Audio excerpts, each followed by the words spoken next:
Details. It is not the state's responsibility to pay for the education of children who entered the country illegally. That's what the state of Texas is telling local school districts. The ruling comes weeks after several local public and charter school districts asked to partner with Southwest Key Shelters. Channel 5's Daisy Martinez explains the shelter now has to look for alternatives.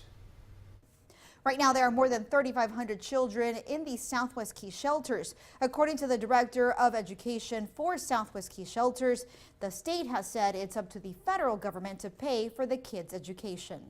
Dr. Salvador Cavazos tells us the Texas Education Agency decided that Promesa Public Schools and the Brownsville Independent School District cannot ask the state for funds to educate children in immigration shelters. TA ruled that's a task for the federal Refugee and Resettlement Program.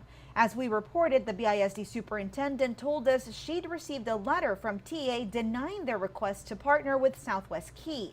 Cavazos says the ruling means a loss of revenue for the districts and a loss of resources for Southwest Key. Many of them will end up in our public schools throughout the country. It would behoove the state departments of education so that when they do transition into our communities, awaiting their court date, that they are going into these communities with some education that would help them be successful in the school where they end up. BISD's enrollment decreased by nearly 4,000 students since the 2013-2014 school year.